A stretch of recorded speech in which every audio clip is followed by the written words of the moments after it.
Hey class, welcome back.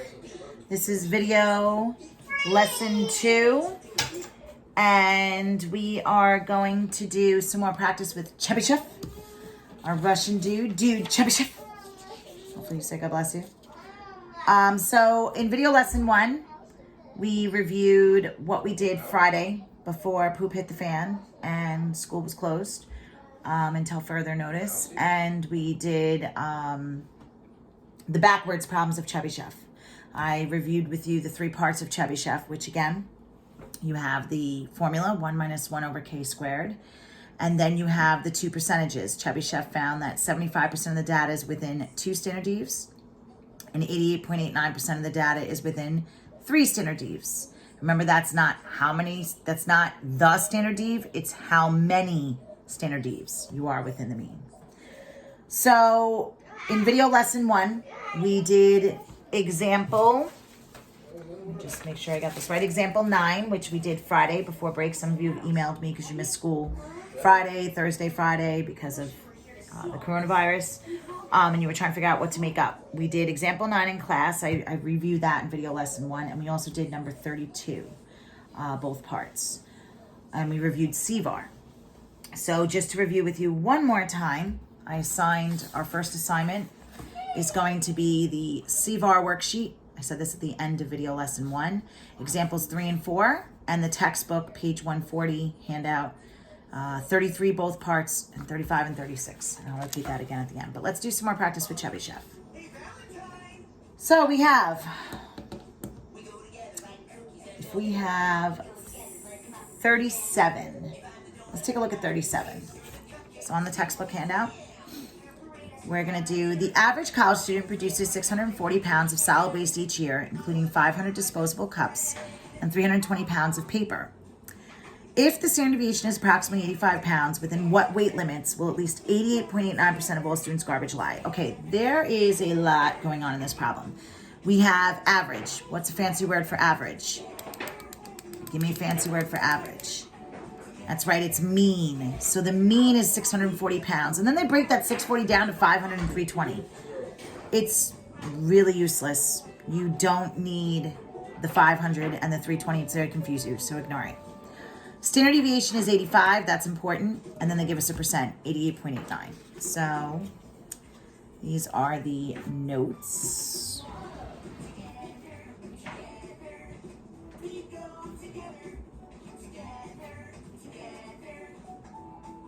For video lesson 2. Sorry guys, I'm trying to keep track of all this. All right, so we are working on the text page 140, which I uploaded to Canvas if you need it and lost it for the 10,000th time. I've been working out of this handout for weeks now. All right, my mean is 640 pounds. My standard dev is 85 pounds. Yeah, buddy. So we want to know what's the range of numbers for 88.89%. So in these problems, they're giving you the percent. They want to know the range of numbers. And I find these easier. These are the ones that I think are easier for Chebyshev. It's less steps to solve the problem. Okay, so according to Chebyshev, dude Chebyshev lived in the 19th century. My Russian friend. He said that 88.89% of the data lies within how many standard deviations of the mean? That's right, he said 3 standard deviations of the mean. So if it's 3 standard deviations, then we're within them, we go 3 above and 3 below. Now think about Mr. Carroll's bank account. If her bank account is above, it's going up. Am I happy or am I sad? If it's going up, I'm very happy. Am I positive or am I negative? If I'm happy, I'm positive. I'm adding. So within is also below. If I go below, if my bank account's going below, which a lot of people's bank accounts in the country today are going below because people are out of work because of the coronavirus. If it's going below, am I happy or am I sad? That's right, I'm sad. So that's negative. You subtract. Okay, so just try to remember within. You add the standard deviations, you subtract the standard deviations to the mean. So let's start with the mean. The mean is 640. I'm going to add 3 standard deviations. 640 plus 3 standard deves. So if I put that on the calculator,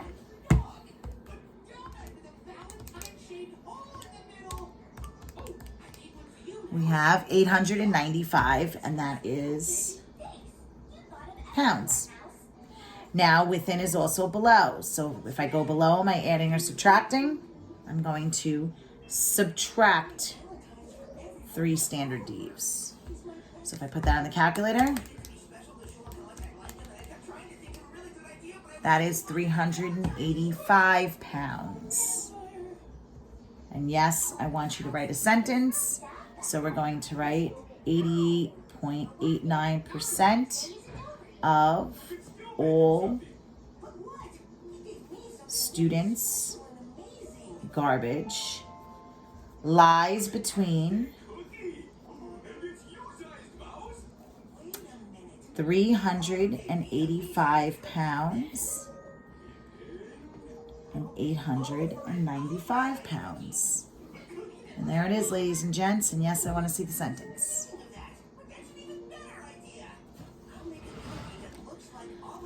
Okay, let's do another one. Let's do 38. 38 says, the sale price of homes. The average sale price of new one-family houses in the United States for 2003. Oh my God. 2003. So if you guys, graduating seniors, are 17, 18 years old, my God, you were born, some of you were born in 2003. Most of you in 2002, right? And my juniors were born in 2003 or 2004. Oh my God, I'm so old. I don't even want to tell you when I was born. So the average sale price was $246,300. Find the range of values in which at least 75% of the sale prices will lie. The standard deviation is 48,500. Is this real data or fake data? It is real. We're keeping it real. Why? How do you know? Because it's sourced. By the way, prior to COVID-19, the pandemic, the sale price of homes on Long Island, was it going up or going down? Anybody know? Sale price of homes on Long Island? It was actually going up. Why? Because our economy was doing well. Stock markets were going up. And it's what you call a seller's market because they're going to make more money selling their home. Due to, I'm going to make a prediction now in statistics here in the economy. After COVID-19 and after the coronavirus pans out here, what do you think is going to happen to the sale price of homes on Long Island? Probably in the country. They're going to go down. That's right, because stock market's going down, people's losing their jobs. So this is definitely going to be affected, statistically speaking. Be interesting to look at this afterwards. But anyway, all right. So again, 38. Let's pick out our important information. The mean is 246,300. The standard dev is 48,500. We have what is the range of numbers for 75% of the data. Okay, so 75% of the data, according to Chubby Chef, K is how many standard devs? That's right, it is 2 of them. Okay, so we're going to go within 2. If we're going within 2, we're going above 2 standard devs and below 2 standard devs. If I go above, am I adding or subtracting? I am going to add. If I go below, am I adding or subtracting? I'm going to subtract. Very good. So we're going to start with the mean, 246,300, and I'm going to add 2 standard devs. And then I'm going to do the mean. If I go below, am I going to add or subtract? I'm going to subtract 2 standard devs. So if I put that on the calculator,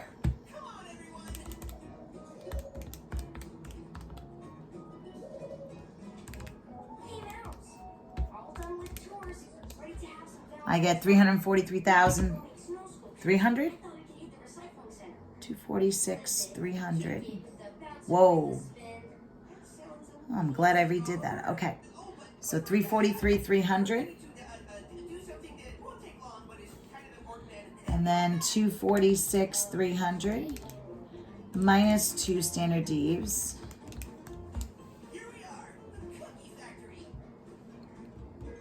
is 149,300. That's money. And then we got to write our sentence. Yes, you have to write the sentence. So 75% of sale prices will lie between 149,300 and 343,300. And again, these problems, you can use your cell phone calculators or your calculators on your computers or iPads or tablets, or Google a calculator. Just put Google, put it in a calculator, and this is pretty basic math that you can do on any calculator. You don't necessarily need the graphing calculator for this.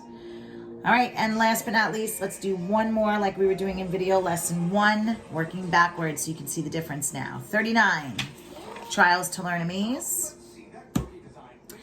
The average of the number of trials it took a sample of mice to learn to traverse a maze was 12. The standard deviation was 3. Using Chebyshev's theorem, find the minimum percentage data values that will fall in the range of 4 to 20 trials. Who really gives a, mice running a maze? They need to come up with better problems than this. I should write a textbook. What do you think? Come on, it would be a lot of fun. All right, so we have the mean. The mean is, they don't use the word mean. They use what word? Average. Very good. So fancy word for average is mean. So the mean is 12. And then we have a standard dev of 3.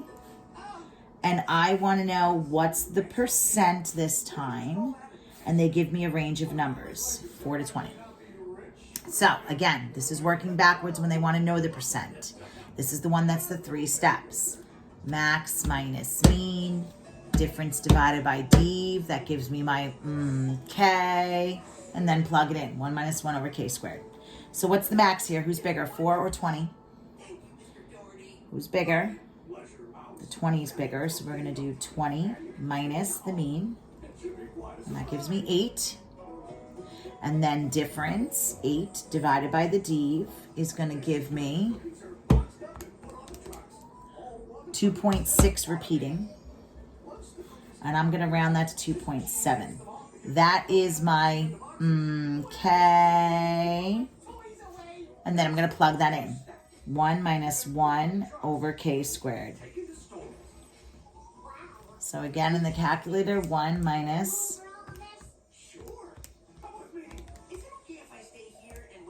and that is 0.8628. What is percent always out of? 100, so you multiply it by 100. And we're going to give it to 1 decimal place, so 86.3%. And then our sentence is going to be 86.3% of values falls in the range of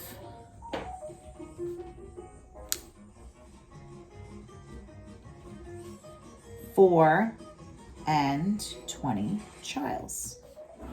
Wham, bam, thank you, ma'am. All right, and that's a wrap up. You have 2 video lessons to look at different problems and the difference between Chebyshev's. Sorry, let me do it right, everybody. Bless you, thank you. I'm talking to myself now. How sad is that? That's what teaching has become, talking to myself. Anyway, where they're going to give you the percent, and they want the range of numbers. That's just 88.89. You have to know it's 3 standard devs. 75%, you have to know it's 2. Add it, you subtract it. Or the working backwards. I give you the range of numbers. I want the percent. Max minus mean, difference divided by dev. That gives you my k. Plug it in. Write your sentence. All right, just a reminder, at the end of video lesson 1, the beginning of this lesson, and now at the end of this lesson, I'm saying your first assignment that's due is the CVAR worksheet that I uploaded to Canvas, examples 3 and 4. Those are just CVAR questions comparing apples to oranges.